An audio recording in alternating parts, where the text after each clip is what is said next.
straight up. Blackness I am. Aye. Who tell the truth? Mark Benskop, defend the ghetto youth. Mark Benskop, radio station is the fruit. Mark Benskop, straight up from the root. Mark Benskop, who tell the truth? Mark Benskop, defend the ghetto youth. Mark Benskop, radio station is the fruit. Mark Benskop, straight up from the root. Mark Benskop, I do it for the love, him not do it for no money. Straight up, him attack, educating everyone. Big up my friends and big up my family. Turn on the radio, catch your vibes, it's integrity. Straight up, Benskop stands for unity. One people, one nation, one destiny. Free up the truth in the air, even the blind can see. The deaf can hear, the dumb can talk, the crook can walk. Boom. Who tell the truth? Mark Benskop, defend the ghetto youth. Mark Benskop, radio station is the fruit. Mark Benskop, straight up from the root. Mark Benskop, who tell the truth? Mark Benskop, defend the ghetto youth. Mark Benskop, radio station is the fruit. Mark Benskop, straight up from the root. Mark Benskop, we have to gather round, grab a seat and sit down, pay attention, education, liberation, we have to stand strong. Benskop, the on the radio, lively up the program. Everybody call somebody and let them turn and tune and on the radio and catch the boom song. We boom it up already, we have to boom it up again. Expose and reveal him. Who tell the truth? Mark Benskop, defend the ghetto youth. Mark Benskop, radio station is the truth. Mark Benskop, straight up from the root. Mark Benskop, who tell the truth? Mark Benskop, defend the ghetto youth. Mark Benskop, radio station is the truth.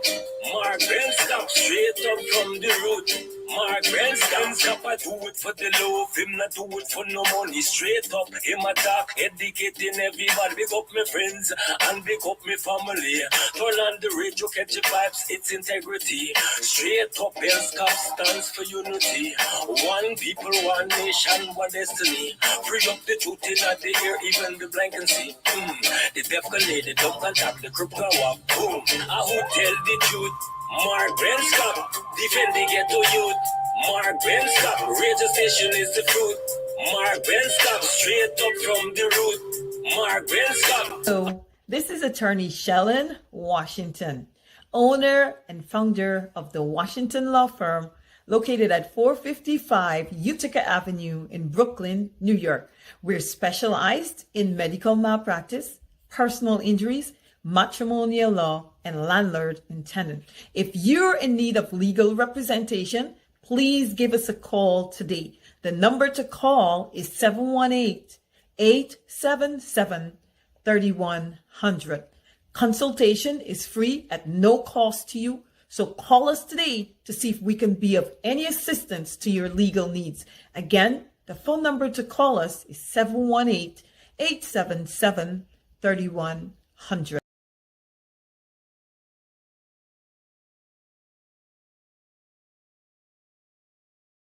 If you are looking to have your statutory declaration, affidavit of income, identity, damage or lost passport, lost license, tenancy agreement, agreement of settlement, power of attorney, last will and testament, and certification of documents, then you need to visit the Alistair Collins firm, located at the Killian Mall, 162 Lamaha Street in Georgetown, between Camp and Waterloo Street. Alistair Collins is a commissioner of oaths and a justice of the peace. Make certain you visit him or call for more information at 649-6410 or 685-6448 or 503-1451. And there's adequate parking available.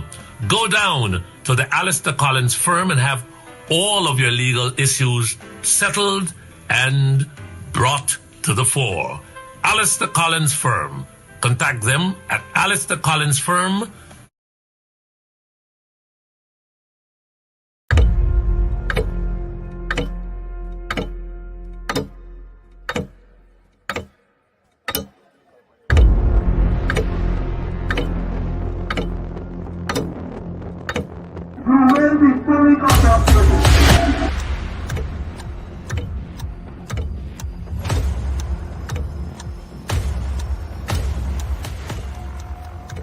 Mr. Watts, he is armed himself shots. Shots, watch it, tear gas. Live rounds. Also, I can see that.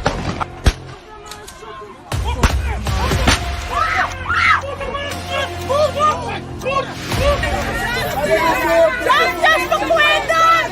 The man is a boxer, man. I like to put in a boxer, man, to do that.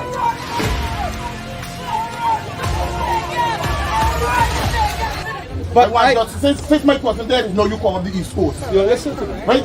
No, you come on the East Coast. You listen to me. You gotta listen to me too, man. I am listening to Right? Now, I see you on the East Coast.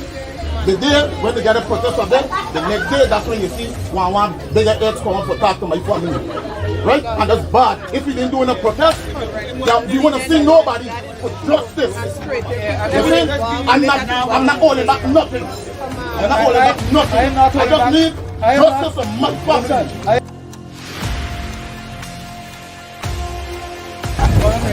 I get visitors all of a sudden. All of a sudden, This is Joker. Who is that Joker? That piece of plum. They know who to deal with, you know.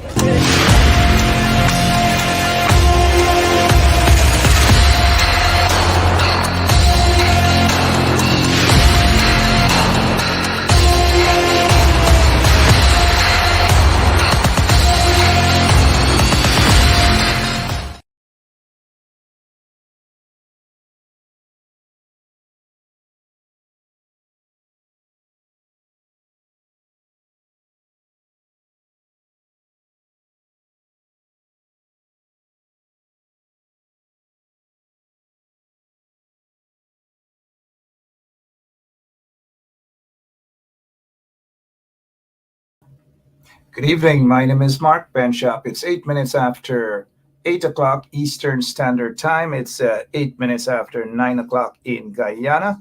Do share the link, spread the word that we are on. We should be joined later on by Congresswoman, U.S. Congresswoman Yvette Clark. Again, we should be joined by her. We're going to talk about the elections yesterday, her plans for her constituency, and other political matters here in the United States and outside of the United States. So the Congresswoman will be with us again. She is traveling, and so we hope that we are able to connect with her. Congresswoman Yvette Clark, again, should be with us in sometime this evening, right here. When I say sometime this evening, during the course of our program. She is traveling at the moment, or otherwise we probably would have already connected with her. All right, so you guys know we're on right here I repeat, we are on right here every night, Eastern Standard Time, 8 o'clock, 8 p.m. That is our original time. We understand what's going on, but we will deal with what we understand that is going on some other occasion, if you know what I mean, for those who know exactly what I mean. 8 p.m. Eastern Standard Time is our time right here.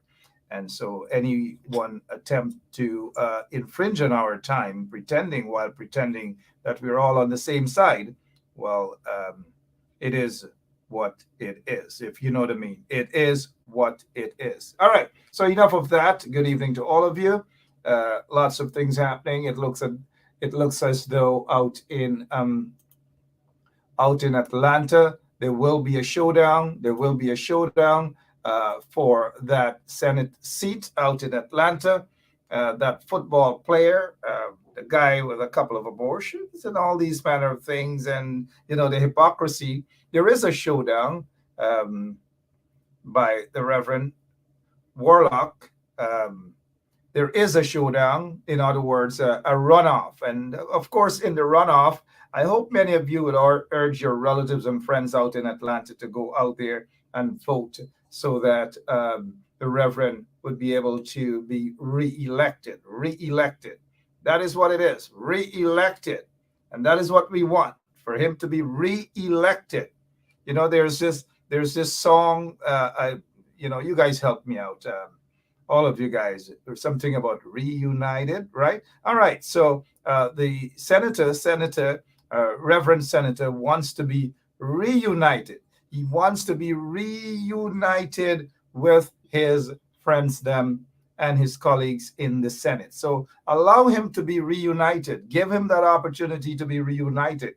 So when the runoff elections are held, ensure that you folks in Atlanta stop the talking, stop the typing, go out and vote. Urge your relatives and friends to go out and vote. Push that, because the Senator already whooped him. But because of the fact some 50% or whatever it is, they got to go to some runoff. And at the runoff, definitely as important as it is, you guys will have to ensure that that we urge our folks to go out and get it done. All right. So, hey, guess what? Again, good evening and welcome. We should have the Congresswoman Yvette Clark with us. But you see on the screen what it says, 2020 invasion of the Guyana Elections Commission. That's GCOM by PPP thugs, drug lords, money launderers, and men wanted in the USA. These are the people. These are the people. And I want to remember, these are the people who are all ganging up at the commission, the so-called Commission of Inquiry in Guyana, to talk about democracy, to talk about what transpired on that day at GCOM's office. They're hiding the truth from the commission. Now, I hope the commissioners or those guys who were selected to conduct the Commission of Inquiry and who are being paid hundreds of millions of Guyana dollars, I hope they are able to get the true facts, to get the evidence as to what really transpired on elections day. Now, I heard, I read, because I haven't watched the commission, that kangaroo of Commission of Inquiry. I've never really sat down to watch it. I've heard little snippets from individuals who made hypocritical statements, deceitful statements, and so forth. However, I heard that one of those political hustlers in Guyana, Schumann, there he goes again, singing for his supper, exposing himself, his ignorance in politics, but exposing himself as a true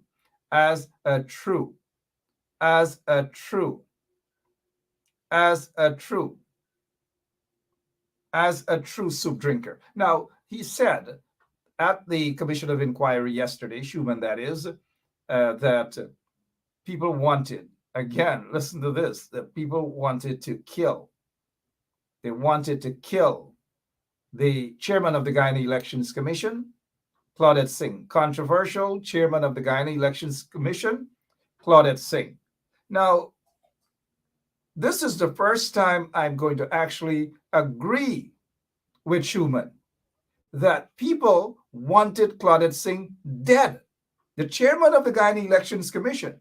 And I want you guys, especially the non-Guyanese who are watching this program, to understand exactly what it is and the truth behind what is being told. For the first time, I'm saying that Schumann spoke the truth, maybe for the first time in his entire life. And he said that they wanted to kill Claudette Singh. Now, let me say this. Claudette Singh knows that. Claudette Singh was aware of that. In fact, Claudette Singh admitted to me that they wanted to kill her. She named the businessman whom she believed wanted her dead. She named that businessman.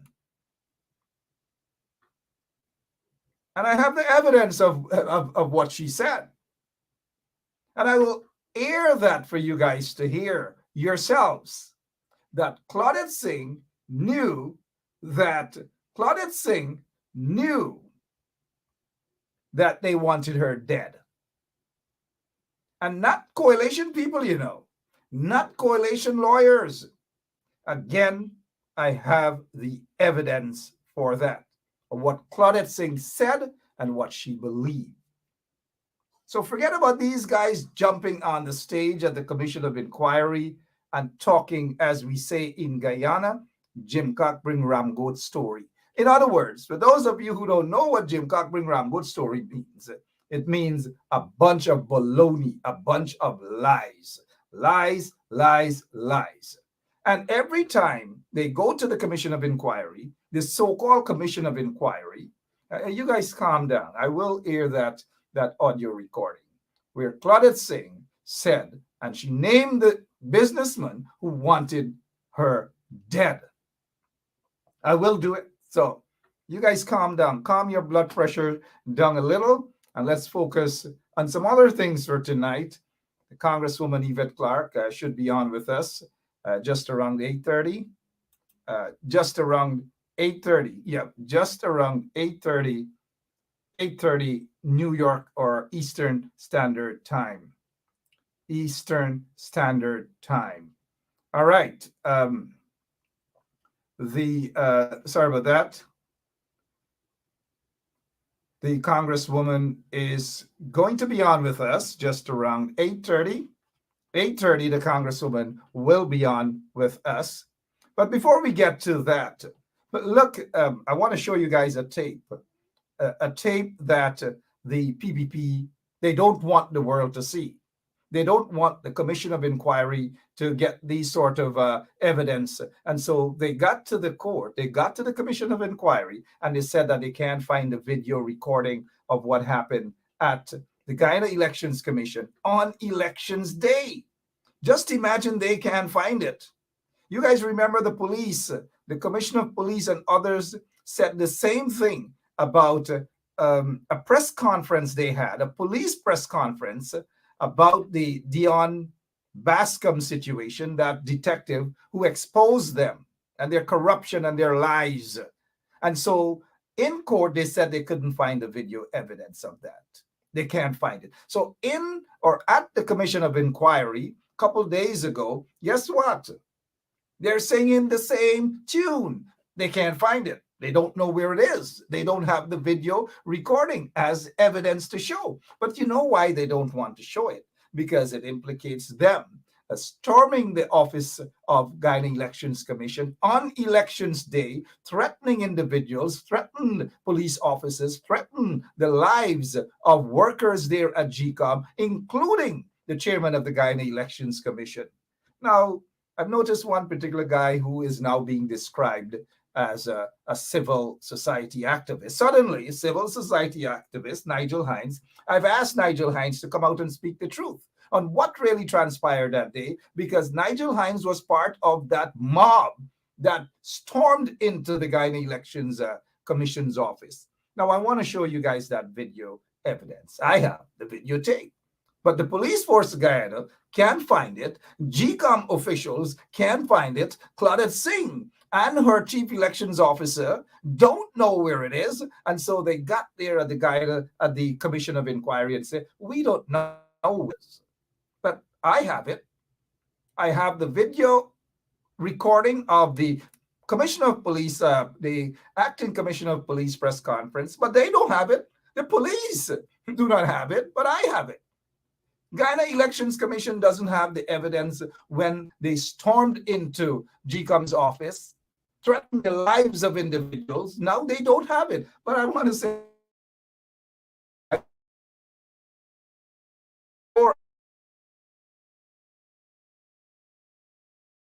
let me remind you guys that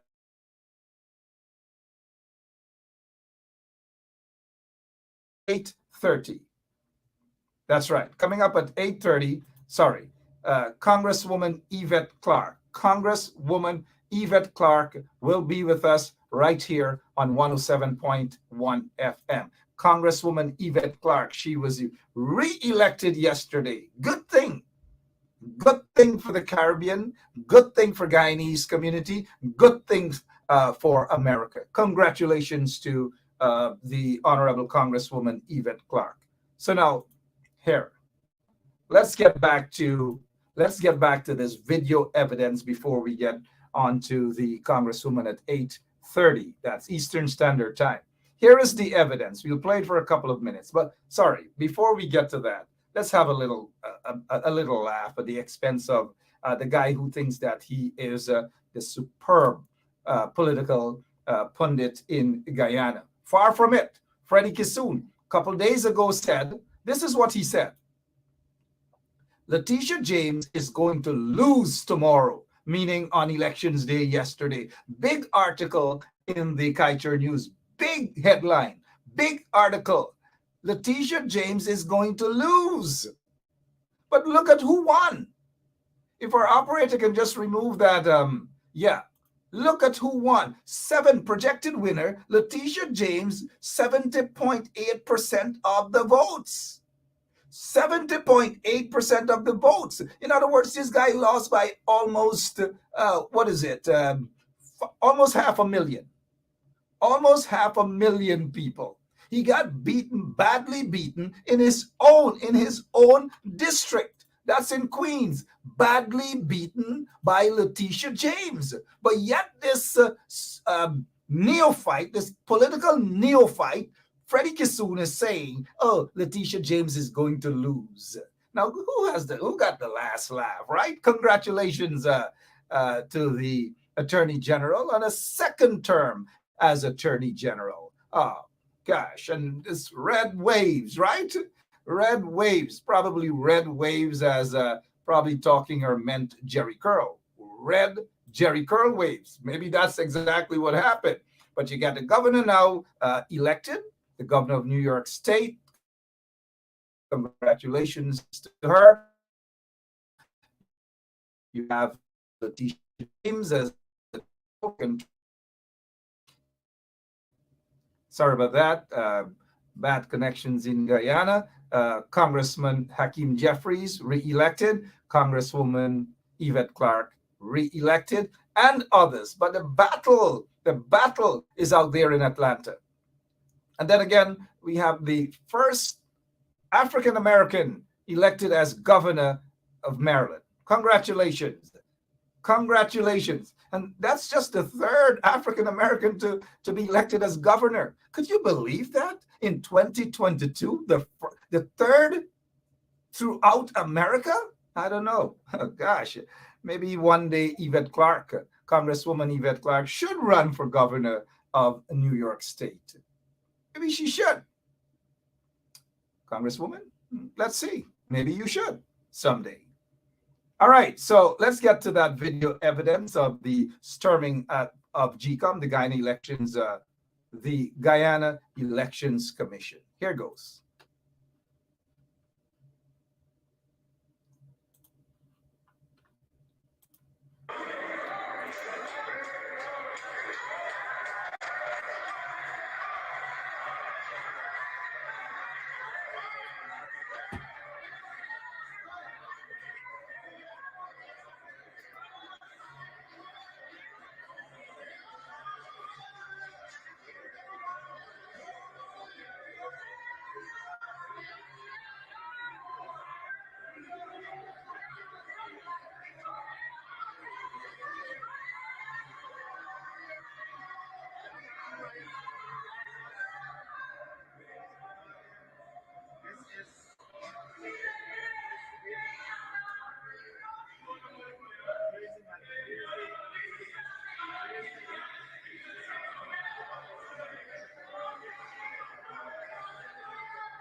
Myself and expect to say, I picked him up because she's close there too.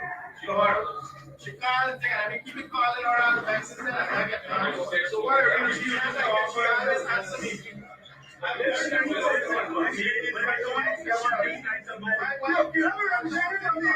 community, he's not from any party. I'm in a room and they're in a church.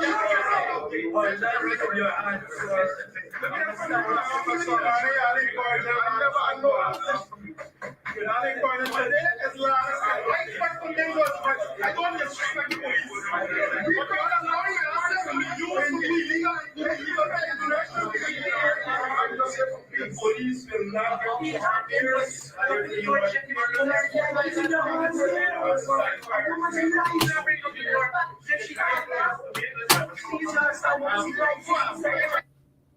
All right, so you got a glimpse of that. You see exactly what happened on that day.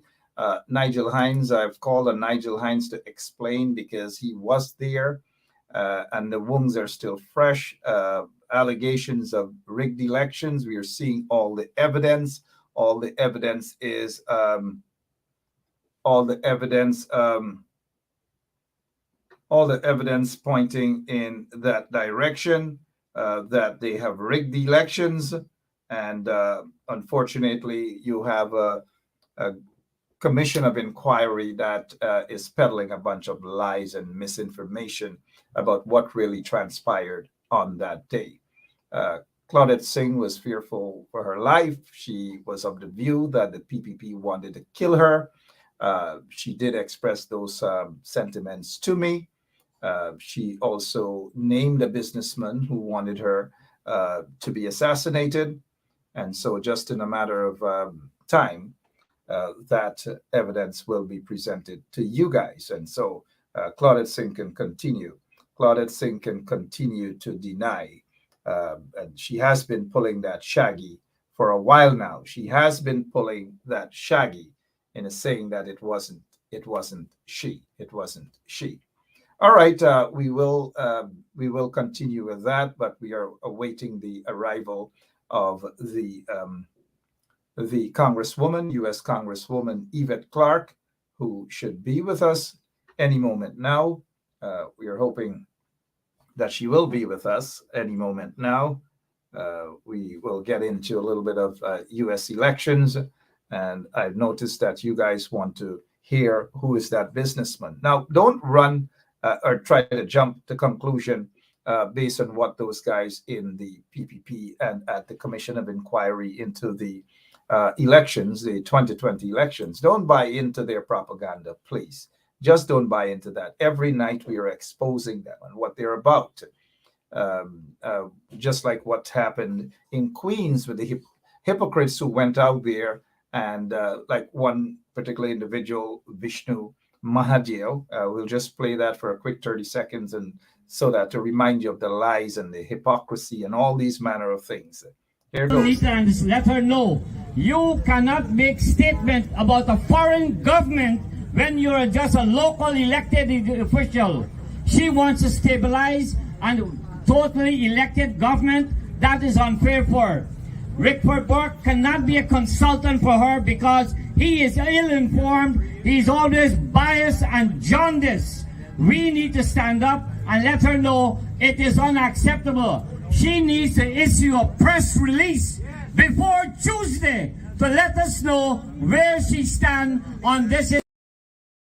Well, she has issued, and let me have you guys know that Attorney General Letitia James has issued a press release, and that press release is basically, I'm sure, would say that she thanks the people of New York, the state of New York, for re-electing her as the Attorney General, and not just re-electing her by a 1% or 2%, by almost 30+%.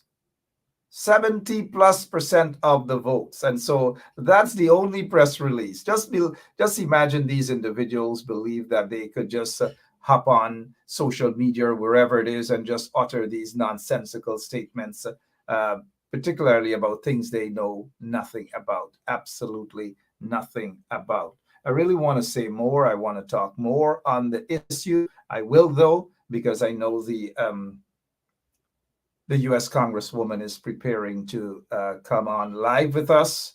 I think our operator is still attempting to ensure that we get a proper connection. So we'll just play a video of Barra Jagdeo, who sits there as the vice president of Guyana.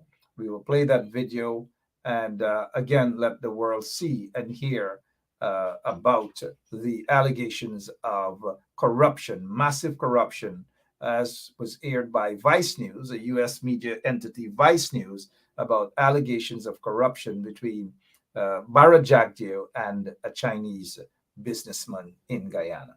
Source. Okay, well, Maybe the Chinese company that did not get the agreement that they wanted here, maybe they're the ones who told you, or it could be just a fictitious thing. Okay, well, let's talk about specific individuals. What is your relationship with Mr. Su Jerome? So my relationship? Nothing. He's a tenant in my place. Yeah. And he's a good friend of yours? Yes. Yes. He is a friend of ours. His father was here from many years ago. I mean, he lives next door to you. Yes. You know, he was able to arrange meetings and catch-ups with you at any point in the day. He claims As a friend, yeah. He claims that through his very close relationship with you, that he's able to get any deal done. Well, I don't know if that's. He's able to change laws for investors. But then which law has been changed for any investor? So Sue told us that if you want to get anything done in Guyana, you need some hookups. I'm very close with the Vice President and the other officials. The Vice President and I share a very close relationship. Also, if we do the business, he'll help out no matter what. There's no one else who can help like he does. He also said when he's talking about prospect investors that the Vice President said he can change the Constitution. He said he can manage. Everything is going to be done soon. He's really treating us as brothers. He's already trying to help us as much as possible. Of course, I need to give back to him in return. Yeah, but that is, I don't know about giving back, but I do that to everybody who comes to my office. The American companies come here to see me and they need a meeting. You asked to see me. I have an open door policy since I was president, so people come to see me. But I've had a long history of being in public office, and we never had any of this stuff that you talk. And all my accounts are clear. If you are coming here with specifics, so I just heard what you read, and that's totally accurate. I help out as many people as I can. That's totally accurate what you read there. Unbelievably accurate. It's accurate. So I help people out, but it doesn't mean for consideration. It does not mean for bribe, because I believe that we have a mission to help as many people as possible move forward in this country. Well, Sue also told us that, the amount will divide between the Vice President. It's going to be a service or process. Oh, really? If we're going to do business together, my boss is not going to directly receive the money. Obviously, it's not going to directly transfer. Again, a bunch of lies. We are seeing it every day. We are hearing it every day. Discrimination in Guyana, so much so that the sitting U.S. ambassador to Guyana, Sarah Ann Lynch, has actually confirmed, finally came out, because after all the evidence being shown on a daily basis, whether via these shows on social media or on only one or two radio stations in Guyana, the U.S. ambassador to Guyana, Sarah Ann Lynch, has actually finally confirmed that persons of African descent are being marginalized, are being discriminated. Well, she didn't use those words, but we can definitely conclude what it is. And so finally, reality is kicking in, not only to the U.S. ambassador to Guyana, but all heads of government, missions, who are there in Guyana. People outside of Guyana are seeing the evidence. It is there, and it is shows like these where we just offer the evidence. It's not propaganda. It's none of those things. And so the only set of people who are basically spewing propaganda every day is the PPP and their cohorts, and many of their cohorts are wanted in the U.S. either for money laundering, for drug dealing, what else? Gold smuggling. Some of them, in fact, I looked at a report where some of them are listed as defendants in a particular case in the United States of America, accused of money laundering. And now you'd want to find out who those so-called business people are, right? Accused of money laundering. And that's according to a court document. They're accused of money laundering. And if you see the document, it's certainly lots of things that I have to show you guys, right? But when the time is right, you guys are familiar with some of these so-called businessmen, so-called businessmen, lots of them. All right, so what we may, just got a message from the Congresswoman who got a little mix up with the time. And so the time that the Congresswoman, when the interview was scheduled, or when we spoke about a possible interview, there wasn't a time change. And so we thought of this unfortunate mix-up. I'll take a quick break. I will try to correct that, and we'll see if we can have the Congresswoman after 9, which means I'll have to talk with you until then. But let's just have a few things set to ensure that the Congresswoman is going to be on tonight, but it will be after 9, or we will just reschedule. We'll be right back with more of Straight Up. Don't go anywhere.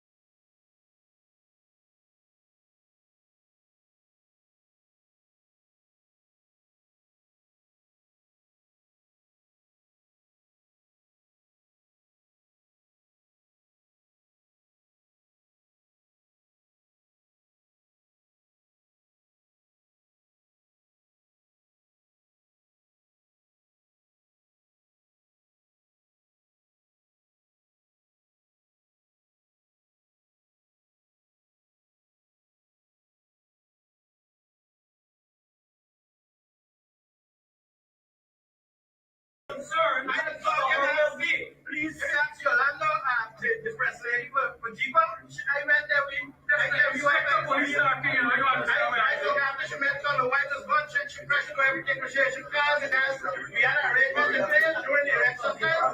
You have to call me or call my wife. We ready with you, officer Senate. I'm sure international observers go in and make sure everything's okay. Yeah, that's all. We want to make sure it's okay. We just step up. All right. So what you're seeing there. Sorry about the audio problem earlier.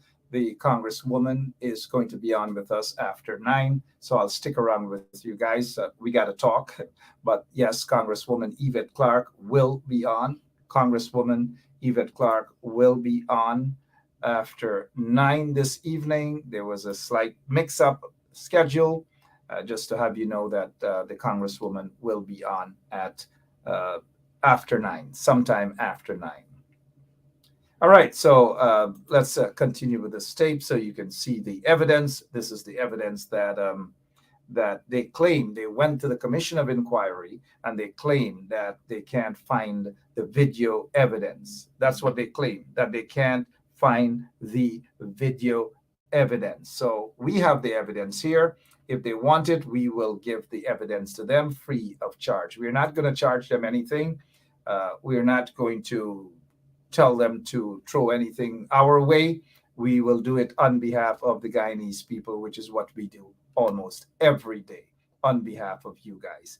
Let's continue listening to this tape where PPP thugs and drug lords and money launderers and wanted men in the U.S., they invaded the Guyana Elections Commission. All of them. Look at Mark Phillips. Look at all of them there, pretending as though they, and especially Mother Hen, you know who Mother Hen is, pretending as though they care and they're concerned about the well-being of the chairman of the Guyana Elections Commission, right? And then the guy that is speaking is actually Inspector Narain. Inspector Narain is certainly a controversial officer of the Guyana Police Force. And we're beginning to put this puzzle together, you know. I want you guys to be able to fix this puzzle with me.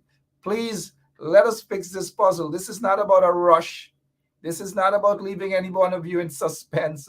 This is about a proper strategy. And I'm using that term strategy in a responsible way, because we do strategize over here. And this is not something that we just move wild and just throw everything out there like that. It's not going to happen like that. But look at Nigel Heinz is in the midst. He's in the mix-up of the invasion. And our description of that, because most of these people had no right at all. All of them should have been arrested. Every single one of them should have been arrested. But they had some police officers who were in the mix-up too, right? Let's continue to listen to this tape.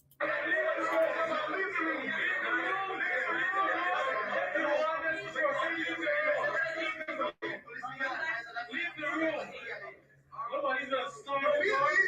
Go in the room, leave the room. Don't leave the room. Nobody's gonna storm the door. And I'm going to leave that room. Let me ask the man to see. Let the man sit. Why are we talking in the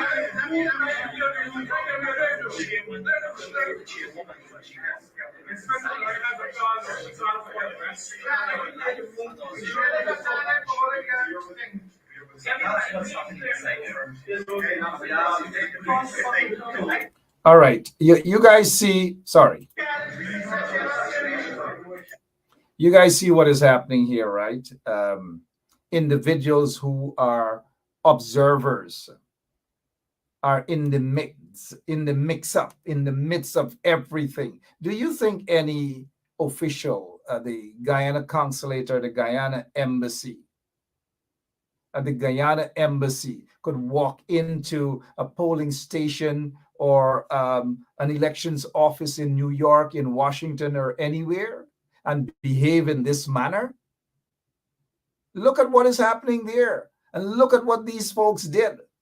You know, if, let's say, Sam Heinz were, and I wish Sam Heinz could walk into the elections office in New York and demand that there's a recount of the vote so that their boy, Michael Henry, can be placed in there, can be installed. You think he can do that? They'll arrest him. They'll arrest him, and he'll probably cry and all manner of things. They'll arrest him. Just like how Kwame McCoy and Jason Abdullah and Sean Hines and all them were arrested. Look at them. Look at them. And these are people that Anil Nandalal is so proud of. African Guyanese representing representing me, representing us, representing Guyanese. You've got to be kidding me, guys. Seriously, you've got to be kidding me, right? But I want these guys at the embassy, Guyana embassy in Washington, D.C. I want them to try that in an elections office in the United States of America and see what is going to happen to them. But these guys feel that is a guy from the Carter Center. They feel that they could walk in Guyana and they could do anything, any single thing. And look at all the police standing up there and not doing a single thing. Now, observers are there to observe. Observers are not there to dictate. They observe, their right, and at the end of the elections, they issue their report. But these people got involved in the system. Look at them, physically involved in a system. Nowhere else in the world this would happen. They can't do that in Venezuela. They can't do that not even in Canada. They can't even do that in Iraq. They can't do that in Russia. They can't even do that in Jamaica. They probably can't even do that in Trinidad and Tobago. But yet they were allowed to do that in Guyana. In Guyana. under the pretense of fighting for free and fair elections. If you check at exactly what observers should be doing, observers are there to observe and then file their report after. But no, these guys wanted to do more than just observe. The diplomatic heads of missions wanted to do more than just observe. They wanted to participate, and they felt then that their participation can act as a form of intimidation. And intimidation, we saw the many things people were intimidated. Government officials then were intimidated. Threats of visa revocation. Claudette? Not going to get to Claudette as yet, though. But threats of visa revocation that led to a lot of things, led to decisions swinging up and all these manner of things. These things happen.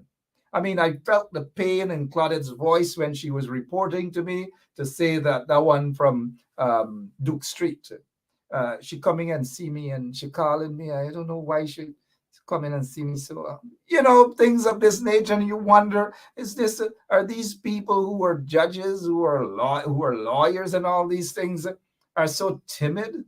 I can't understand these individuals. I just can't.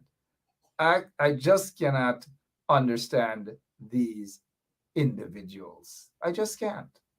Good evening to all of you. If you're now joining us, my name is Mark Benshop. I will continue with this tape. It's painful to watch because we know who rigged the elections, right? We know it. Every day we are seeing the evidence. But one of the key evidence they don't want for you guys to see is the SOPs. I'd love to see the PPP's SOPs. Wouldn't we all want to see the PPP SOPs? But they started to cry this crocodile tears. They started to yell early o'clock because they knew the trickery. They knew what they were up to. All of them knew what they were up to. But look at these policemen. Look at them standing there, not doing anything. You think if it was Kadaki, Amsterdam, they would have allowed him to do that?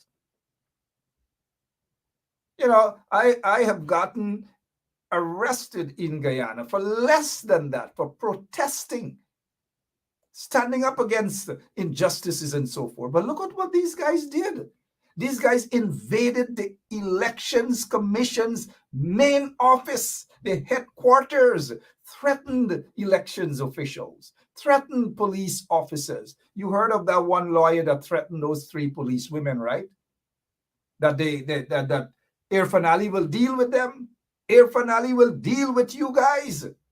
These are the people who are talking about democracy. These are the people who are talking about free and fair elections that they fought for. It was never about free and fair elections. It was never about transparency. It was all about corruption, and oil deals. That is what it was about. Let's not be fooled.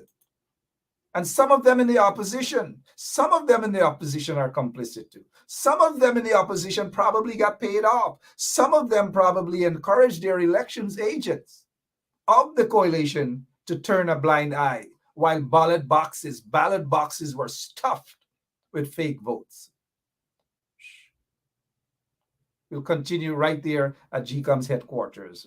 Continue watching this tape. And I hope those guys who sit there in that kangaroo commission of inquiry, I hope they're watching as well.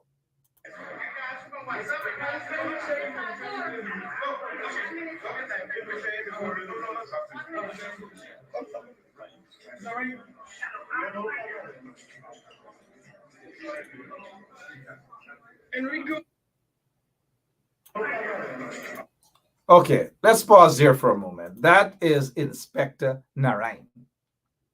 Inspector Narain, controversial Inspector Narain, said that the chairman of the Guyana Elections Commission called him. And it is true that she called him because Claudette Singh actually admitted to me that she called him. And basically to ensure that she's okay, she said she spoke with him.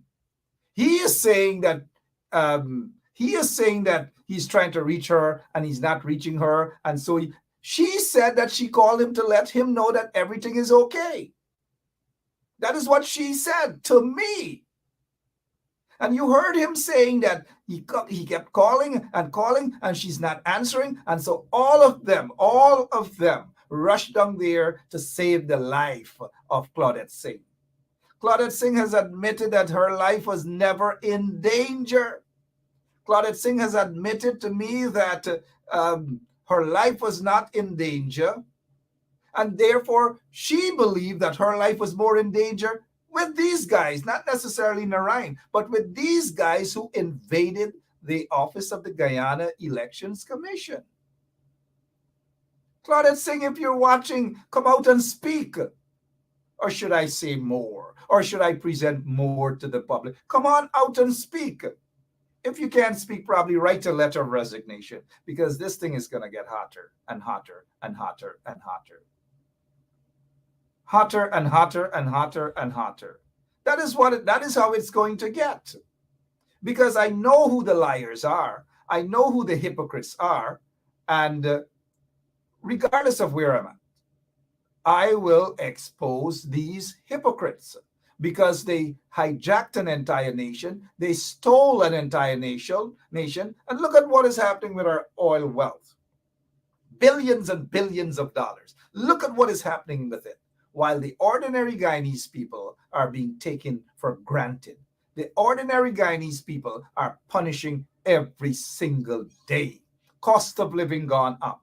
You name it, everything gone sky high. And the install regime believes that if they give a little piece of house lot here and there, is that it's a big favor they're doing to the people of Guyana.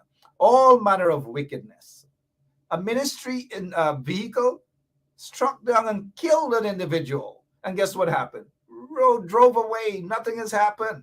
But you let an ordinary citizen knock down somebody for them on a bicycle, and you see what will happen.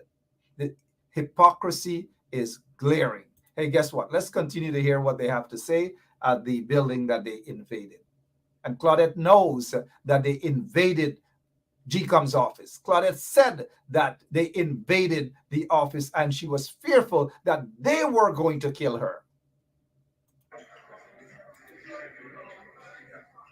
Enrico, why you videotaping us? Enrico, you have no shame. I can try to be a part of this. I know you since I was a young child. Okay, let's go back there for a moment. You know who is telling Enrico that Enrico has no shame? And this is fresh wounds. You know who telling that?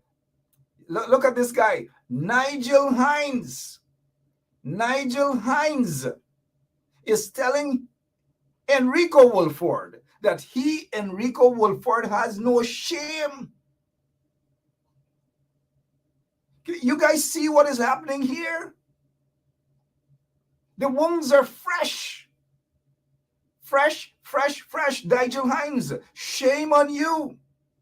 But suddenly Rickford Burke wants to describe Nigel Heinz as and I spoke to Rickford about this, to describe him as a civil society activist. The wounds are still fresh, Nigel. It is good that you're speaking out, yes, but we want you to speak out about this incident.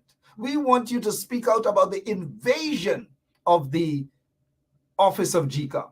We want you to speak out about these things. In fact, you can call me now. You've been texting me on WhatsApp. Call me now. And when you speak the truth as to what happened on this day where you participated in this, the invasion of GCOM, to trample upon the rights of Guyanese people.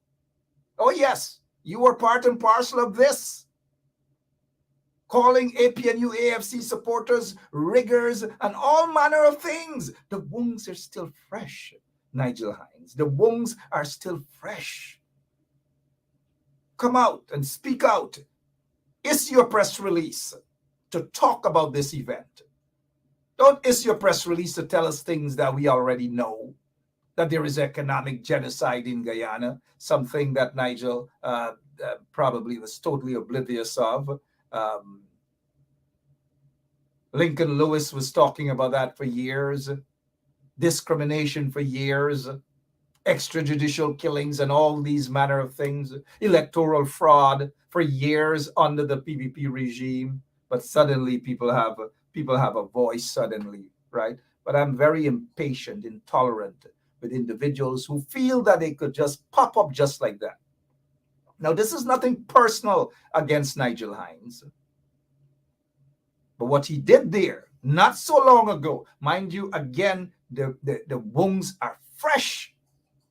I want him to talk about what really transpired here. And I want him to speak the truth. Then we can move on. Then we can move on.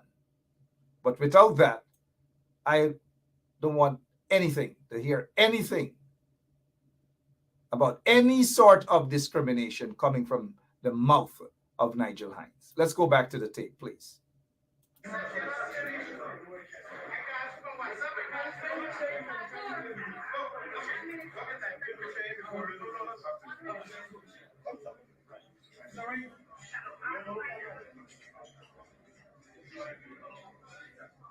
Enrico, why you videotaping us? Enrico, you have no shame. I am shocked that you're part of this. I know you since I was a young child. She found something wrong with her. You don't understand like that.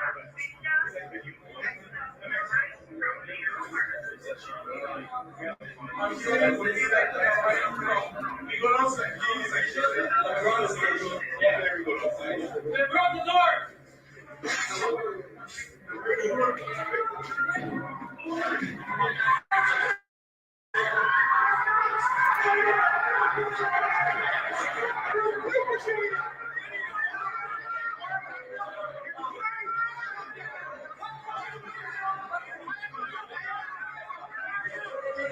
You guys are watching, you guys are hearing, and these are the people who love to call, these PPP vagabonds love to call people hooligans and all manner of things. And look at what is happening there. But there were senior police officers who were part and parcel of this here, this conspiracy to steal the elections from the people of Guyana. Some of them are testifying at the commission of this so-called commission of inquiry. We heard of one head of security who quit, who claimed that he quit, all because he didn't believe that there was a bomb scare. All the lies. And what's the relevance of these things? All the lies. The very security officer, Stewart, I believe his name is, who was allegedly, he was hired by Gokul Budu. The same Gokul Budu who knew of a seat in 2006 that went to the AFC, but they stole the seat and gave it to Sam Heinz. The same Gokul Budu who knew that there was one extra seat being given to Donald Ramotar in 2011 until it was caught. He was the guy that allegedly hired this chief security guy, Stewart. And now Stewart didn't do anything when all of this was going on. All these guys stood there and watched, including the head of the guy who later became the head of the Presidential Guard, Thomas. All these guys stood by and did absolutely nothing. But Stewart wants us to believe that he quit because he didn't believe that there was a bomb scare. They knew what they were up to. This is a big conspiracy against the Guyanese people. Let's continue with this tape.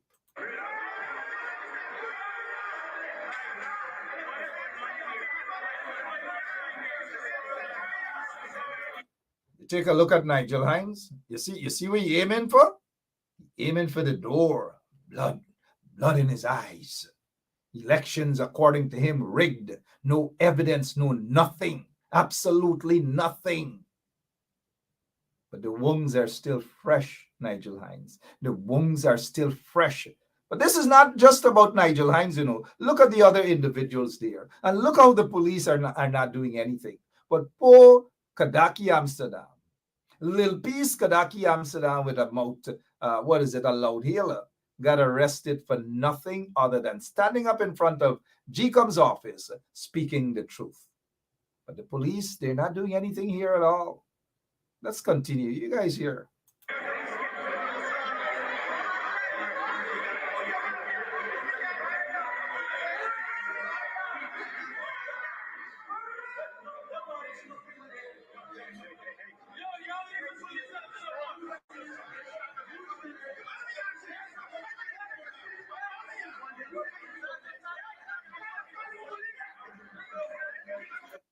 And these are the people who love to call people hooligans and criminals and riggers. These are the people. These people weren't fighting for no democracy. They weren't concerned about the welfare or the well-being, of Claudette Singh. Claudette knew that. Claudette sucked her teeth. I'm saying to you guys, I know these things. Claudette know that I know what was transpiring. Claudette knows that. Claudette, come out and speak. Stop hiding behind closed doors and saying that that is not my voice. That is not my voice. Everybody knows that it is your voice. All of the evidence were given to individuals, relevant individuals over here, long ago. So there's nothing sinister about this. There's nothing deceitful about this, Claudette Singh. Come out publicly and speak the truth. You know that they invaded the GCOM's office and they wanted to hurt you. These are people that you said wanted to hurt you. These are people who you said you don't trust. But sorry, my blood is boiling up. We have coming up in a few minutes, maybe 10, 15 minutes from now, U.S. Congresswoman Yvette Clark. But let's continue right there at GCOM's headquarters.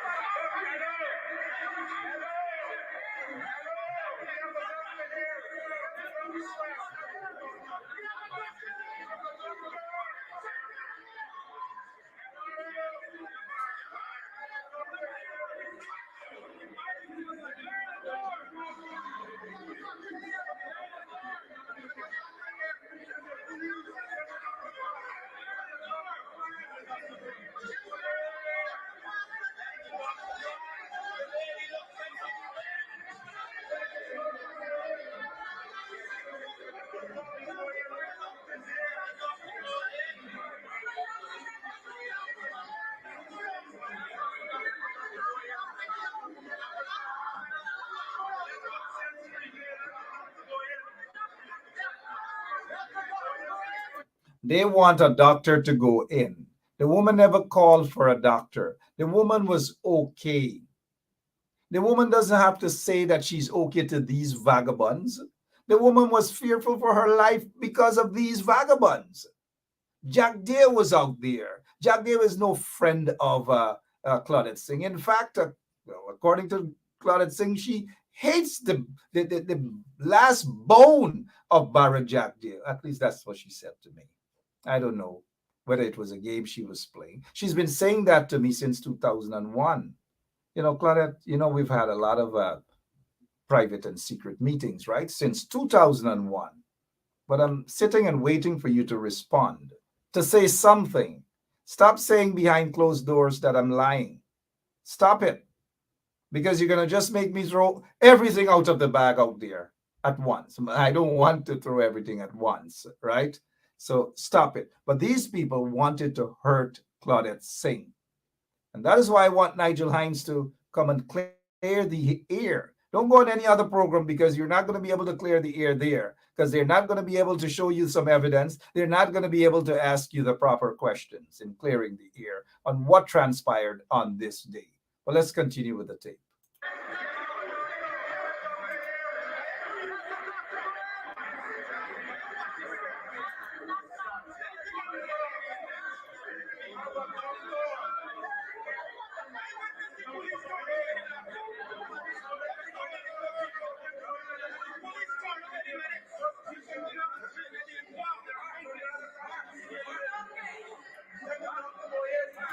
All right, they want a doctor to go in. And I suspect that it is the same doctor. It is the same doctor who actually made a video and laughed at Claudette Singh. Made a video laughing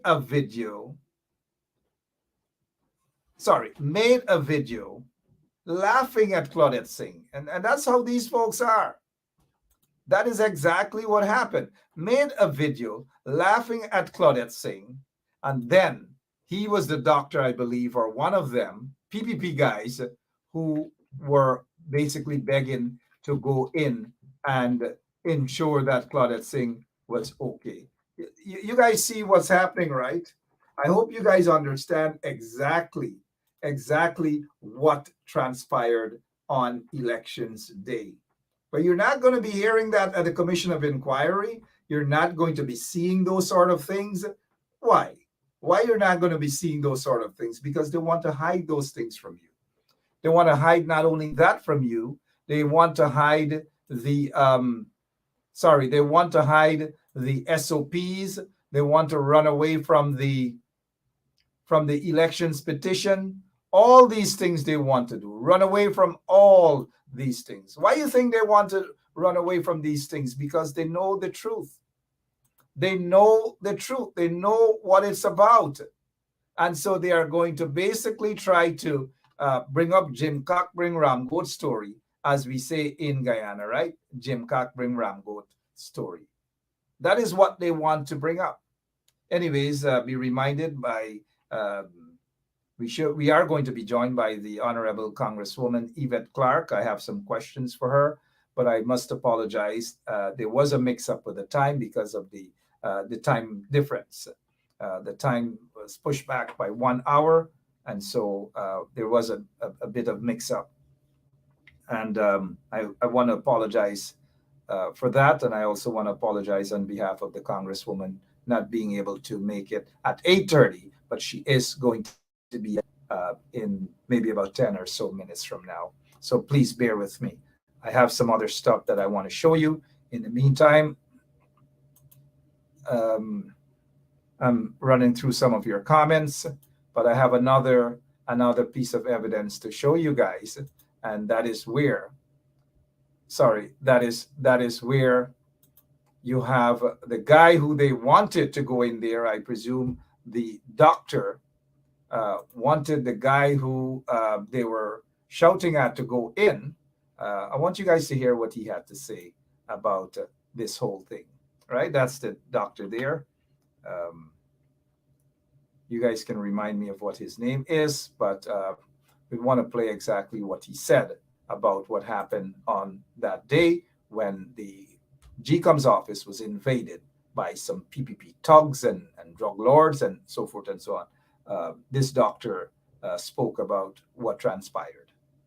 Tell me exactly what happened the night that you got into that room with Miss Claudette Singh. Just tell us.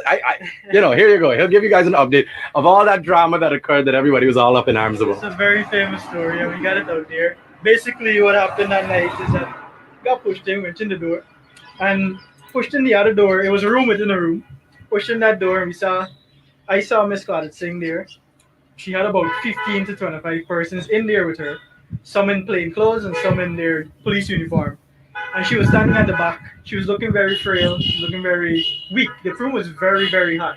Yeah. I could tell because that room was packed. So she was just there with all these people. I don't know why. So you got into the first door, and then you were going into the second door. And when you got into the second door, which was unlocked. It was unlocked. So you just opened the second door. She was just standing in there in a small room with 15 police? Well, some 15 to 25 persons. Some plain clothes, and some with their police uniform. Okay, and when you got into the room and you saw her just standing there in a hot room, what happened? Dude, she looked like she was going to pass out, right? Well, out of fear or like... why was she gonna pass out? She was just looking very frail. The night before, I could tell as well. She came down. She was looking sick. This is the second. Sorry, guys. Just so you know, what he's talking about right now is the second night. Before we went into the room, before all the ruckus happened. Right. She came down. Yeah. And she was looking sick at that point in time as well. But let's not push anything or call anything on her. But that night she was looking very flustered, I should say. Frustrated, flustered. You could see it in her face. It was just down. And then, and then you ended up getting locked into the same room, or what happened? No, I was not in that room. That room had... So they got you out of that room? Just out of that room. So you never actually spoke to her? Didn't get to speak to her. But one of the guys from one of the observer mission, they came in, rushed in. He had his phone on video. He got a video with her speaking some stuff. By that time, everything was going haywire. Yeah. Right? Because they were really astonished that we came into that room. That they actually invaded the office. And on that video, in fact, when Claudette Singh spoke with them, Claudette Singh was actually in her office, surrounded by people. who wanted to protect her from the gang outside. And when one of the foreign observer guys who should not have been there was actually in there, she actually said that she was okay. And based on this guy's description of what he claimed to have saw, or what he saw in her office, was that she was indeed afraid that they were going to go after her, the mob outside.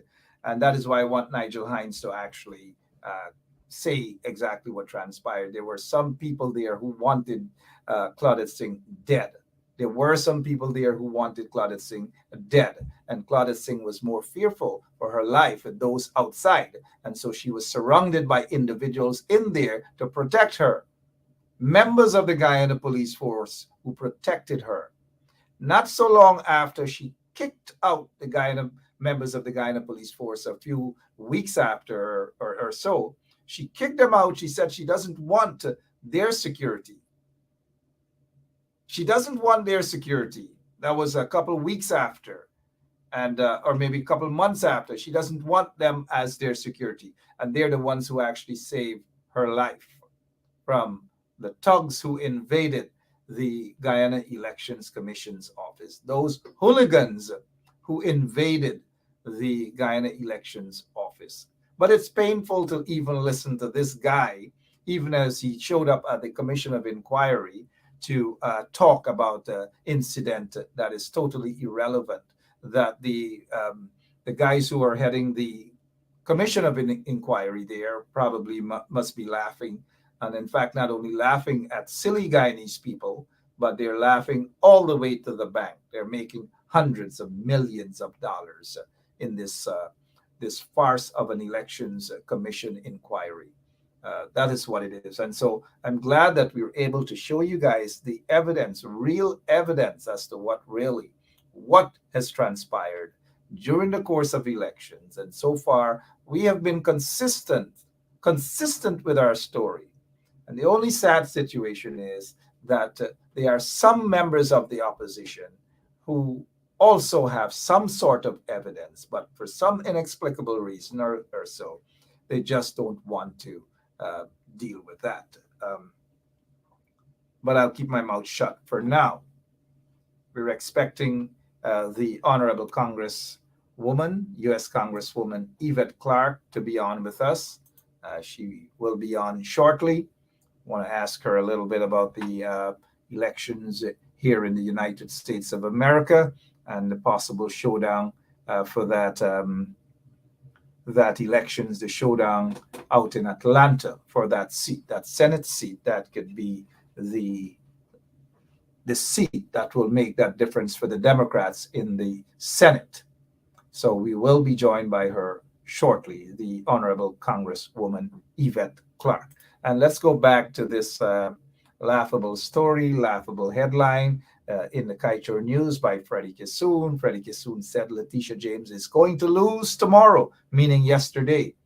And I hope by now somebody would have reached out to Freddie and email him this or call him or whatever and say to him, hey, Freddie, what do you have to say now? You know, anyways, let's move on to some other stuff. But we have shown you guys the hypocrisy with these guys in Guyana, and they're shameless. They have no shame. They keep coming off. Thank you, Brenda Casey. Warnock. I said Warlock, right? I was thinking of West Rumbelt and or East Rumbelt, Warlock, and these sort of things, right? But it's Warnock versus the abortion man. Warnock versus the abortion man in the runoff sometime in December. So thank you so much, Miss Casey. Coming up shortly, we have the Honorable Congresswoman of the U.S. Congress in Brooklyn, Yvette Clark, no stranger to you guys. She is going to be on with me. I know I've been saying this. There was a mix-up with the schedule, but we have just decided that it's going to be tonight. It's not going to be postponed. It's going to be tonight. The Congresswoman will be on with me in a few minutes or so. Let me read some of your comments and see what is it that you guys want. Cheryl Saunders, Walker, yeah, abortion man, the abortion man, right? I know he's going to get a whooping come December in the runoff. He is going to be beaten, and badly so, because all of you in Atlanta should go out and vote in the runoff. You should have, even if you don't live in Atlanta, call your friends, call your relatives, and have them go out and vote. Have them go out and vote.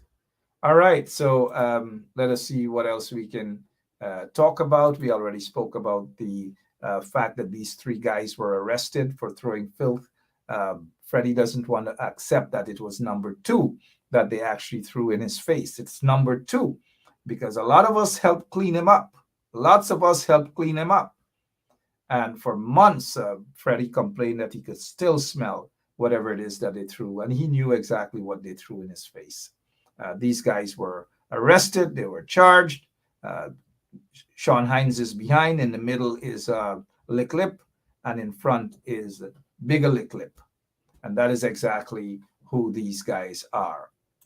We know about the elections violence. We saw there the burning up of an AFC vehicle, and lots of other things that we saw during the course of the elections. And I just want to bring this again to your attention, that this guy, this story seemed to have died down. Nobody's talking about it. He disappeared. He's somewhere in probably somebody's basement in Queens. God in heaven knows doing what. All right, so it's not my business. People are entitled to their lifestyle. It doesn't matter their sexual orientation or what. People are entitled to their lifestyle. But this guy here, the same guy who allegedly showed up on tape, assaulted a woman, skipped. He ran away from Guyana. They should be a wanted. This is a guy, this is the sort of wanted bulletin that we should be seeing coming out from the Guyana police force. But we're not seeing that, right? This guy should be wanted. And then again, not so long ago, in 2013, he was arrested for physically assaulting a 13-year-old girl over, it was said, over a boy. And so he was remanded to prison. I don't know what has happened to that case, but the character is right. The PVP guys, them. And then we haven't heard anything about this guy here now, Chicken Man. This guy is alleged to have been the culprit over this chicken story. Over this chicken story. The mayor of Corriverton over this chicken story. Over the chicken story. Now, we're not calling him chicken thief, but we're saying that the allegation is that he is the culprit. Allegations, mind you. We're not going anything beyond allegations. It's just allegations, right? And so we just want the truth. But every single thing the PPP ducks, every single thing, including this here too. A business entity that is connected to the PPP. This is what their security guys are doing. They're untrained security guys, bloodthirsty security guys. These are the things that they're doing. Beat up that guy, that businessman who went for his money that they owed him, according to reports. And the name of this business is Jumbo Jet. Shame on those guys at Jumbo Jet. This is serious human rights violations. And these guys travel to the U.S., you know. They travel to the U.S. They do travel to the U.S. And they violate people's rights in Guyana while they are allowed to walk scot-free. No charges, no nothing, all because of their political connections and their affiliation to the PPP. And then when they get their horse racing event, a lot of you guys go out and pay your money to support these individuals. And look at all the individuals who are taking part in human rights violations in Guyana. A lot of y'all don't call for boycotting of their business. But Paul Cookie, the owner of Sibyl's Restaurant, right away, y'all want boycott. Oh, boycott. Oh, let's boycott. Right away. All because of a silly little mix-up. Even after the owner came out and say, look, this I never encourage this. This is not me. But y'all still want to boycott the man business. But look at what these businesses are allowed to do in Guyana. And y'all don't boycott them. Y'all don't boycott so-called ministers and folks when they visit Linden or Borbis. Or y'all don't go out, y'all don't protest, y'all don't boycott. But poor civils, y'all want boycott. These people get a horse racing track. They got jumbo jet cars or whatever else they get, but y'all don't call to boycott them. Y'all don't call for them to be sanctioned by the U.S. and other countries. It's time that y'all call for sanctions as well. It's time that y'all call for that. I don't know why the operator put this back up. That's Claudette Singh. If you guys noticed, okay, there's a comment up top. We'll get to that some other time. I just said great. That's it. And then right after that comment, she called me. I didn't pick up the call. That's at 4:13. At 4:15, she sent that message to say the boy got the virus and he was treated. Y'all know who the boy is. And then I said, so I heard, not sure how accurate it is. And I said, at 5:04, sorry, I missed your call, was doing homework with my little boy.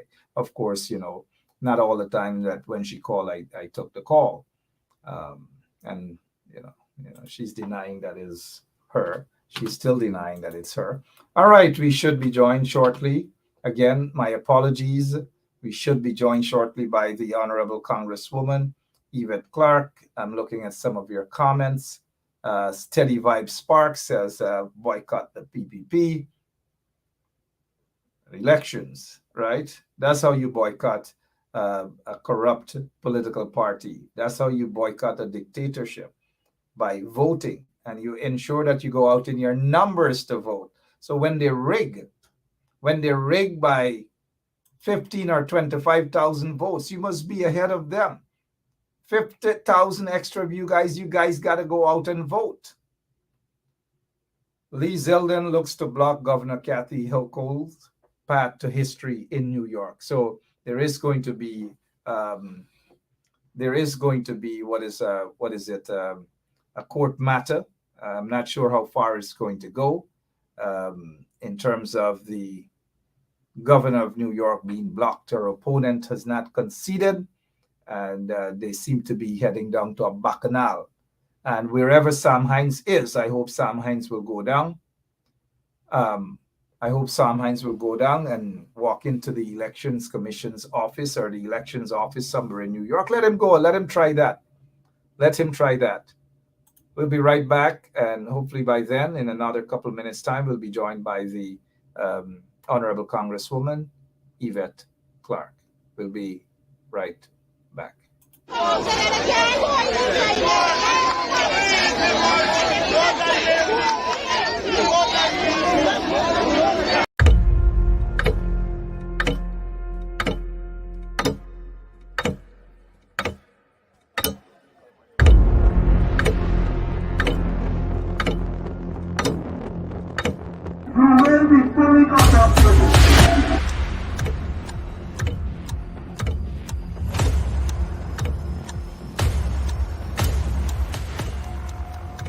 Mr. Watts, he has armed himself shots. Watch it, tear gas. Live rounds. Also, I can see that.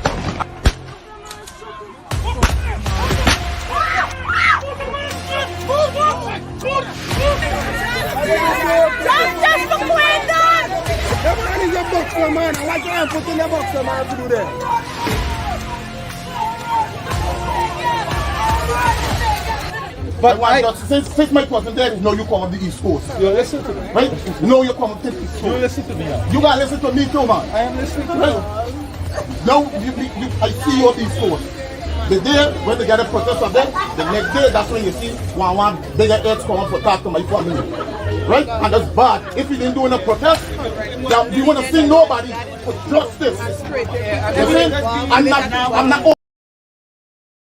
All right. Sorry about that. Welcome back. It's 9:28. We do have the, and thank you so much, Lemon. We do have the Honorable Congresswoman with us in just about, let's see, 1, 2. If the Congresswoman and her folks are ready. Like I said, the Congresswoman was traveling And now here we, if our operator can just put her on the screen, let's get ready to welcome the Honorable Congresswoman Yvette Clark. Hi, Congresswoman. Good evening. How are you? Good evening, Mark. Good to be with you. So good to be with you too. I know you have a busy schedule, and thank you so much. I must apologize for the mix-up. It has to do with the clock being set 1 hour back. Sorry about that. No problem at all. All right. Glad to see you, and especially one day after you have been re-elected. Tell us how you feel at this moment, but let me first congratulate you on behalf of myself and all of us here at the radio station and all of our listeners in the U.S. and out in Guyana and possibly other parts of the world. How are you feeling right now? Well, let me first of all thank you for having me this evening, Mark, and say how humbled and honored I am to once again represent the people of the Ninth District of New York, which is in Central and South Brooklyn. It's a privilege and such a diverse constituency in Central and South Brooklyn, and an honor to be their standard bearer in Congress. Looking forward to forging forward to bring more opportunity to the people of our community, to strengthen and undergird our healthcare infrastructure, to bring new technologies into the community so that we can be on the cutting edge of the innovation that is taking place across the nation, making sure that all of our communities are retrofitted and fitted with broadband so that our students can have access to quality education and all of the opportunities that will advance them into the future. So I'm really looking forward to progress in the 118th Congress and representing the people of the Ninth District of New York. I'm looking at some of the comments in our comment section, Congresswoman, and the people just adore you. And lots of congratulations to you. Lots of them are saying congratulations to you again. But what about immigration reform? I know you've been big on that. Is that on your agenda this time? Because that has been my number one agenda ever since I was elected back in 2007. We've missed several opportunities along the way to really fix our broken immigration system in the United States, and it's long overdue. I think the pandemic has made it clear that every system that we can upgrade, that we can modernize to bring us into the 21st century has to be a priority, and immigration is number one. We have a labor shortage in the United States, and that's only because we have not addressed our broken immigration system. We have a number of persons living within the United States that are unable to adjust their status. And they could be right now filling positions that our companies, both big and small, need in terms of employees. And so I really believe that there's no better time than right now for us to upgrade, to modernize, and to bring equity to the system that is immigration in the United States of America. And I look forward to going back to Congress and really forcefully advocating for comprehensive immigration reform. And the people would love to have that. It's been lingering for too long, and we know that you're a fighter on that ground. And we congratulate you for also during the Obama's administration that they were granted extended privileges, so to speak, to remain here. But what exactly, Congresswoman, is the real holdup in all of this? Well, we've had, unfortunately, a lot of demagoguery around immigrants, particularly among a certain segment of the congressional members in Congress, and it grew to a fever pitch under the presidency of Donald Trump, who made immigrants the enemy of the people, and it lingers on today. But we know that without immigrants, there would be no United States of America. We know that immigrants are a key to our labor force in the United States of America.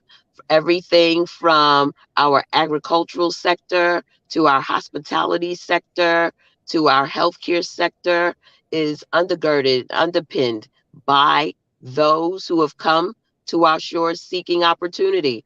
And we're finding now that with the unemployment rate being so low in the U.S., that there's actually a labor shortage. And that shortage is now impacting us in very significant ways.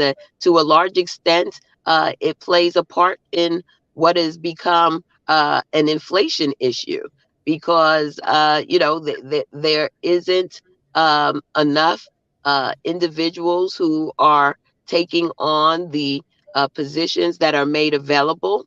And so there have to be higher wages for those who are working overtime to make up for the labor shortage, thereby, making it possible for what I consider to be some greedy corporations to price gouge. And, it's a vicious circle. So I really believe that this is that moment where all folks who are concerned about our economy, particularly those members of Congress who espouse a strong economy, for us to recognize the need for us to reform our immigration system so that we can address what has become a major alarm from the U.S. Chamber of Commerce to our local businesses seeking individuals to help our business sector to grow. Thank you so much for that. And Congresswoman, I know you've had a busy schedule, so I don't want to keep you holding up for much longer, but I still have maybe 2 or 3 more questions. When you last appeared on this program, you did say, I thought for a moment you were in Guyana and you had electricity failure. We call it in Guyana blackout. It was a blackout for a minute. Yeah, and I have a question because lots of Guyanese have one particular question with Guyana, but we're not going to ask that yet. When you were on this program the last time, you did say, and you were fighting for something that we all agree and support you on. That's to have Marcus Garvey exonerated from that trumped-up charge of tax evasion and so forth, so that he can be exonerated and his record would be clean. What is the status on that, please? Well, the legislation has been introduced. We are looking for more co-sponsors and a hearing in the Judiciary Committee. Unfortunately, we're coming into what we call the lame duck session of Congress, which means that there are very few days left for that hearing to take place. And so we will probably be introducing the legislation once again in the 118th session of Congress. But I see it as my mission to get this over the finish line, to get the exoneration of the Honorable Marcus Messiah Garvey before the American people. What happened to him was a travesty. We know that we had a very corrupt FBI led by J. Edgar Hoover that, erroneously and intentionally went after leadership in communities of color, and the Black community in particular, as part of, his own racist, if you will, mission. And Marcus Garvey was seen as a threat to him and the United States because he was unifying people of African descent, not only in the U.S., but around the globe. And so I think it's most important that we get this hearing before the Judiciary Committee and that we get the Honorable Marcus Messiah Garvey exonerated from the trumped up charges that led to his imprisonment and ultimately his deportation from the United States of America. Well said, and the people are with you on that. Congratulations on that again. But before we go, the race out in Atlanta, headed obviously for a runoff. Are you surprised? And what would you urge in terms of voters heading out to ensure that this becomes a reality that Mr. Warnock, is re-elected to the Senate? Well, the great Reverend Warnock, Senator Reverend Warnock, needs all of our help and all of our support. He wasn't able to cross the 50% threshold, which would have made it possible for him to win the seat outright. There was a third candidate in the race that eroded votes from him. And so we have to do what we must do. There will be a runoff election. I believe it's on December 5th. And so it's critical. Those of us who have relatives, friends, and relations or influence in the state of Georgia, that we use that now. Those of us who can afford to send a few bucks to the Warnock campaign, we need to do that right now. We need Raphael Warnock in the United States Senate. He comes with all of the background, the expertise, and the skill we need to be a forceful advocate on behalf of all Americans, but in particular, the lived experiences of Black Americans, of people of African descent. Right now, Cory Booker is the only, alongside Raphael, are the only two Black members of the United States Senate. We need Raphael back there because, again, he understands the struggles of people of African descent. He can relate to our lived experiences in the United States and globally.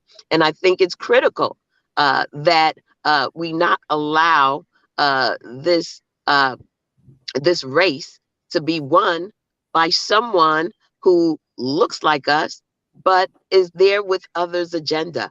It's very clear to me that Herschel Walker is not qualified, nor is he prepared to speak truth to power.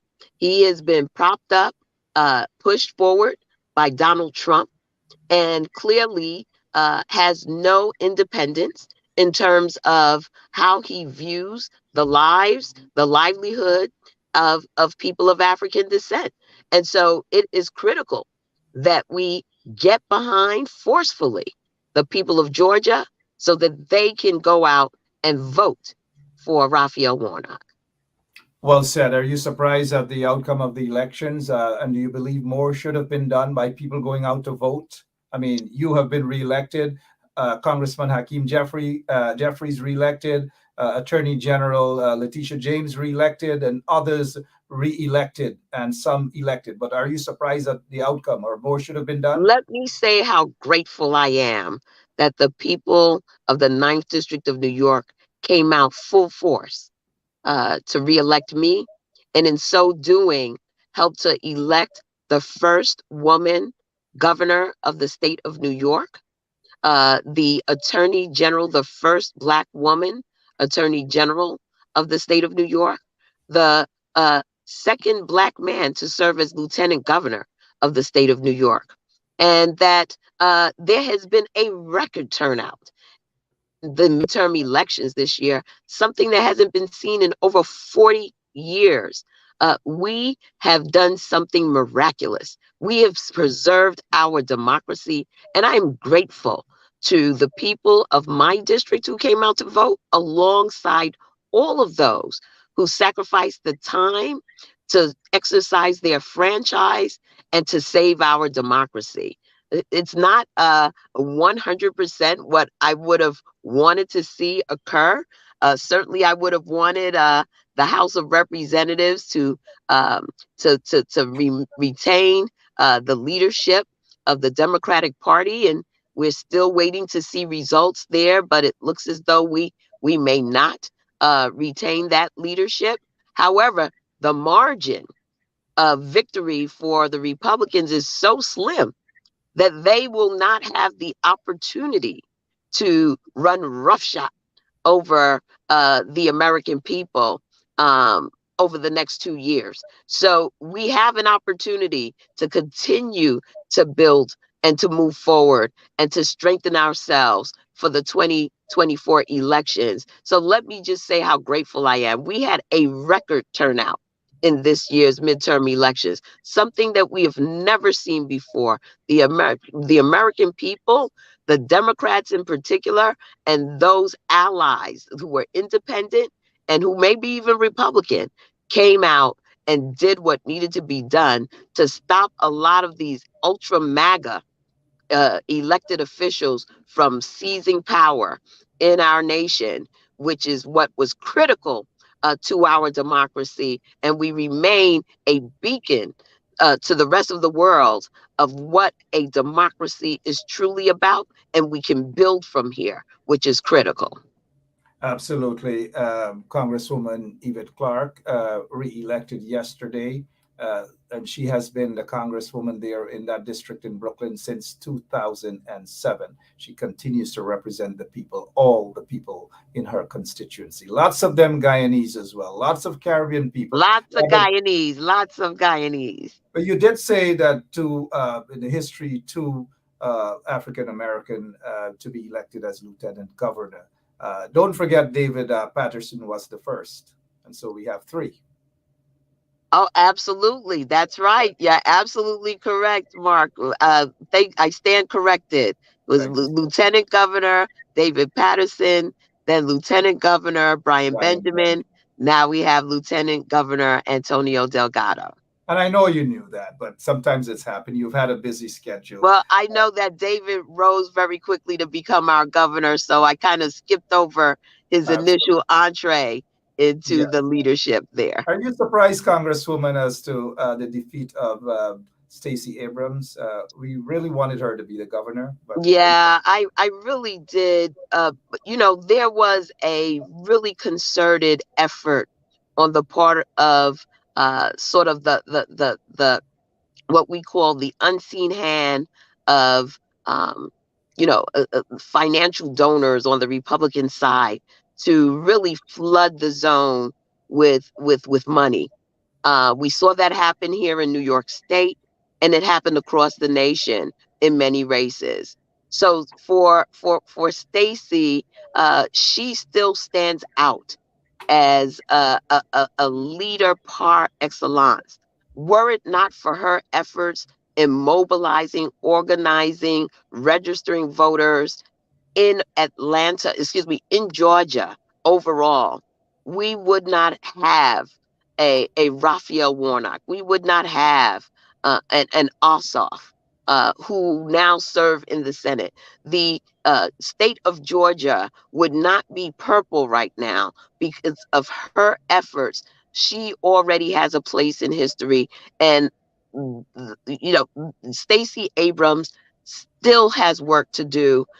She will always be a standard bearer for our communities. I am disappointed that she wasn't able to make it to governor this time around, but there's another door opening for Stacey. She's a talented, bright leader, and I look forward to seeing her continued ascension in the body politic. Finally, Congresswoman, you have a lot of Guyanese in your constituency. They love you, and whichever office you run for, they will vote for you. Even if you run for governor of New York, even if you are probably decide that you're going to run for president of the United States of America, like Shirley Chisholm actually did many, many years ago. And I know you know Shirley, the late Congresswoman. However, you spoke earlier about democracy and being hijacked by some individuals here, some groups and so forth. A lot of Guyanese feel the same way, that they're not allowed back in their country to express themselves, and democracy is being hijacked. Lots of discrimination along racial grounds and all these manner of things. And people are now beginning to speak out, people in the international arena. Recently, as of today, the U.S. ambassador to Guyana actually finally come around to admit that there is some level of discrimination, and mainly against persons of African descent. What message do you have for the Guyanese, or what sort of help can you offer so that those folks who are running the government back in Guyana could come to some sort of realization that in 2022, those sort of racial discrimination is not going to be accepted? Well, I think that we have a lot of influence here in the U.S.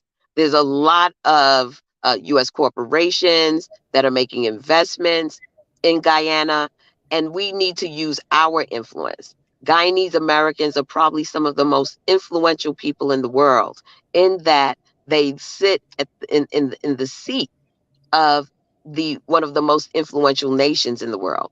It is up to us to continue to impress upon our government the need to to, to really push back and confront the government of Guyana about the freedom that is part of democracy, the equity that needs to be a part of a diverse democracy, and that no level of discrimination, no extrajudicial types of activities can be tolerated in a democracy. And so I'm happy to hear that our ambassador has taken the step to warn the Guyanese government about their activities, and we will continue to advocate in Washington, D.C. Until we see a change in direction, a change in activity of what has become a hallmark of behavior in Guyana against the Afro-Caribbean population, Afro-Guyanese population in Guyana. And so this is work that must continue because indeed, in order for Guyana to flourish, all of its people must be treated with humanity, dignity, and respect. Absolutely. We thank you so much. We know you're a champion of the people, all of the people, and hats off to you. Your closing remarks in thanking the thousands of people who are watching, listening to you, and congratulating you on yet another term in Congress. Thank you for having me. And let me just say to all of the people who are your viewers, thank you so much for your continued support, encouragement. The work that I do on your behalf is a labor of love. And I look forward to continuing to be your standard bearer in Washington, D.C. And I look forward to engaging you on the ground in Brooklyn, and know that my office is there to be a resource to each and every one. We are located at 222 Lenox Road in Brooklyn, between Nostrand and Rogers Avenue. If you need help, please seek us out. We deal primarily with federal issues of immigration, visas, veterans benefits, Social Security, Medicare, Medicaid. So please know that our office is there to be of service to you. And what the work I do for you is a labor of love, and you will feel the love when you come to our office. We may not have all of the answers that you may require, but we won't stop until we get you the information that you need in order to move forward and progress in your lives. So thank you once again for your support and your encouragement. And know that, again, I am grateful for your continued support, for your votes, for putting me over the top in re-electing me to the House of Representatives. And the people love you back. I noticed one of our listeners actually said salute and real salute to your mother, Una Clarke, Dr. Una Clarke. Please give her all of the regards coming from the people, and let her know that all of the people, all of us love her. Will do. Thank you so much. Thank you so much, Congresswoman. Appreciate it. Yep. All right, Congresswoman Yvette Clark there for you guys. No stranger to you. She is serving yet another term in Congress, and we just want to congratulate her once again for a splendid job that she has been doing over the years, and congratulations on yet another well-deserved victory. You heard what the Congresswoman said about Guyana. and everybody's speaking out and calling out on the injustices in Guyana, the racial discrimination, and so forth and so on. Hear what?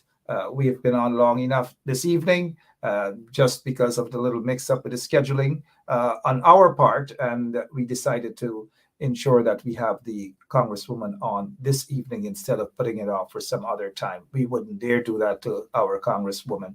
Anyways, thank you guys so much. God bless you. We'll be back tomorrow, same place, same time. Until then, you take care and have a wonderful rest of the evening. Thank you so much, Congresswoman Yvette Clark, for what you have said there about Guyana. You and others are offering us hope.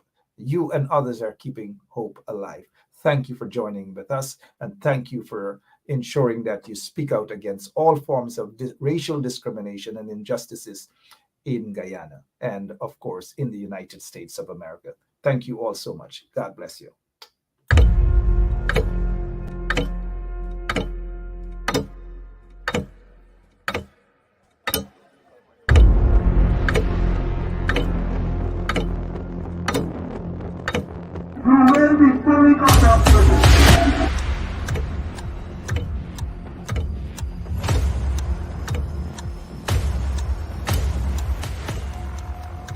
Mr. Watts, he's armed himself shots.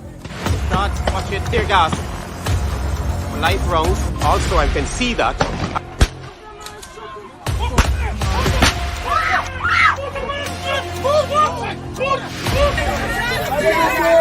Just for Quindon!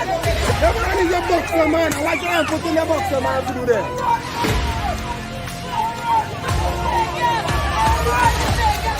But since Mike wasn't there, no, you come on the East Coast. You listen to me. Right? No, you come on the East Coast. You listen to me. You gotta listen to me too, man. I am listening to you.